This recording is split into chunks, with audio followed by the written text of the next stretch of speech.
Ngibingelele kuwe mlaleli, ngiyathemba ukuthi uyaphila. Mina ngicela kuwe laphana-ke ukuthi-ke uma ngabe usamusha leli khasi-ke leli-ke wenza okulungile-ke laphana-ke ucindezele-ke ibhathini nje usubscribe nje kubiza imali kumahhala nje occupational sent-ke elimnyama-ke leli-ke khona uzokwazi ukuthi-ke uthole zonke-ke iy'ndaba ezintsha-ke sizokulethela zona-ke kulo-ke leli khasi-ke leli-ke kusukela-ke manje-ke udaba ekulethele lona namhlanje lithi-ke oyibhinca-ke laphana-ke impela-ke usekhwele wadilika-ke kungizwe mchunu-ke ngokungaphumeli ubala ukuthi useka liphi-ke iqembu-ke umsola ngokuthi-ke useka i-ANC laphana-ke isimnike imali impela-ke ukuthi-ke athengise-ke amabhinca-ke njengoba bekulindele ukuthi kuzothi mhlampe-ke akuvotelwe i-MK noma-ke i-IFP na-ke manje-ke umgxekela-ke ukuthi uthule kodwa-ke angifuni ukuthi-ke mina-ke wezwa ngami into engizenza nje ukudlalela ividiyo nje uzizwele wena-ke ngawakho-ke amandla. Masicela kuwe laphana ukuthi masuzwile-ke le video ongene ema-comment section-ke ufike ushiye umbono wakho sicabangani-ke ngalo-ke lolu daba-ke lolu-ke masicindezele ibhathini nje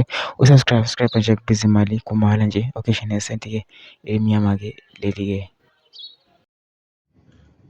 Wena ngizwe mchunu uyiphiqiphiqi leqoki usugxishwe imali emasendeni abaholi be-ANC KwaZulu-Natal. Ngizwe mchunu ugxishwe imali emasendeni usuyasaba ukutshela amabhinca ukuthi sasikhulumile njengebuholi bamabhinca kuthi kuyovotelwa umkhonto wesizwe noma i-IFP.